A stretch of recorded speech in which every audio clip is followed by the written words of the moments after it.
It is super good to be home. It was where we started 14 years ago, and here we are again. So let me officially welcome you to Code for America Summit 2024. Yeah. All right, so I'm going to get us warmed up with some questions out there. So if you can raise your hand if this is your very first summit.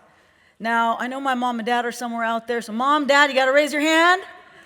Thank you. Look at this. Thank you for trusting us to pave the way and do this with you for the very first time. Now, we just got asked about East Coast. How many of you traveled the time zone to be here? Raise your hand. Awesome. Thank you. I know there were some turbulence out there, so I appreciate that. This time, if you can raise your hand and keep it up, anyone that works in nonprofit, social enterprise, social impact, raise your hand. Great. Now keep those hands up. Anyone that works in government, raise your hand. Yes.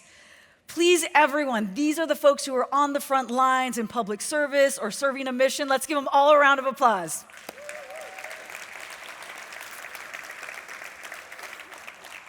Now, if you work for Code for America staff, if you could stand up, actually. If you could stand up.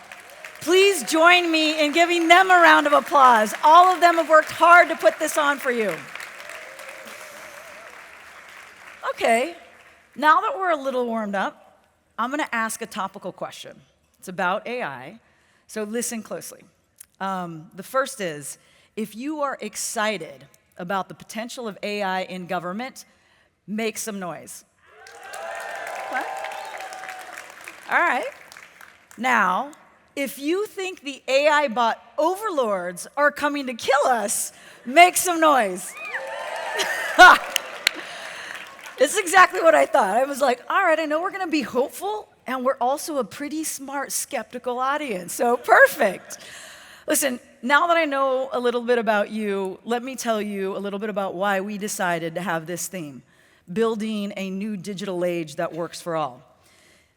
We think that we are at a moment right now, and in this digital age, we've got a chance to get this on the right track from the very start.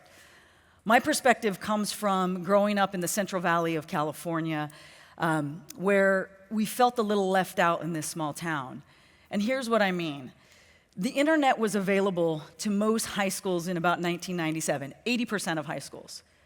My hometown didn't get it until 2015. The very lowest income district in this state, kids were 17 years behind. 17. I tell that story because Woodlake has been around a while. We've seen the Industrial Revolution, but no major manufacturing jobs. We've seen the rise of the financial industry, but yet still no steady bank in town. We witnessed the dot-com boom just 3 hours north, and no tech jobs ever came. We waited years, decades. So for most of my life, I've been trying to fix this. And when I think about the moment we are in, this is our chance to finally fix it. In fact, being here in Oakland is the perfect place for this convening. And here's why. There's a history of innovation for public good here. I don't know, if you're my age, you might remember those public phone booths, the sleek glass, the aluminum walls, and you'd slide them open and get in and make a phone call. That design was actually invented right here in Oakland in 1950. A sheet metal company did it because we were trying to figure out as a country, how can we scale phone booths? And so this sleek design actually replaced the old wooden designs, and it became the thing that allowed us as a public, as a people, to all be connected for the very first time. The more interesting thing about it is, in order for that to happen, the earliest phone booths actually were on an honor system, a post-pay system.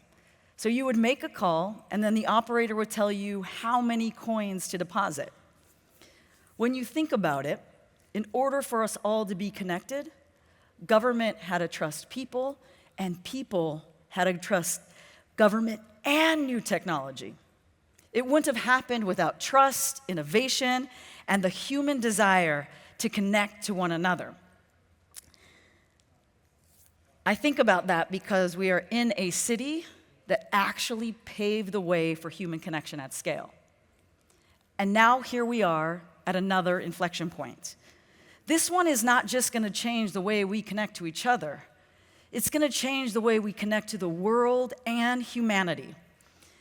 And I know if you are in this room, you work somewhere between technology or government or somewhere in between. And so I know I don't have to tell you that the stakes couldn't be higher. But I do know that the good news here is that we've learned a couple of things over the years. We aren't a young movement anymore. In fact, Code for America, this summit, has been around for almost 15 years. As an ecosystem, we've matured. For example, we now know the impact that algorithmic bias has on communities of color. We know and seen plenty of products that harm our kids, like addiction to social media. And we know when we are late to governance, that the bad actors win and spread things like fake news and disinformation. But today, and this new digital age, we are actually in the driver's seat. And this is the test of our time. We can use AI to unlock human potential in so many ways. We can make things faster, we can increase output and productivity, we can all even become poets and music composers in seconds. But will we make people's lives better? Will we use AI to address the historical inequities that we've seen around the world, around the country? Will we use it to revive our planet for future generations? This room, one way or another, will help answer those questions. And it's not what we build, but it's why we build it and who builds it.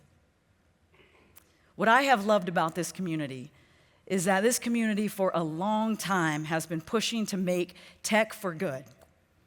When it first started to where it is today. And when I think about it, we've got a real challenge at our hands because this is the kind of opportunity, or better word, responsibility, that we finally have to make this work. And it is rare, and man, is it super real for all of us. So, for these next 2 days, the question is, what do we need to do right now to create a new digital age that works for all? So that no matter where you grew up, you're not left behind for 17 years. And maybe, just maybe, we can build back that trust that people had when this city was able to do a scalable way of connecting with one another. If we can do that, we will look back in 5, 10, 17 years, and we'll say that we started to create that better world right here and right now. Thank you for being here. Thank you for being at Code for America Summit 2024.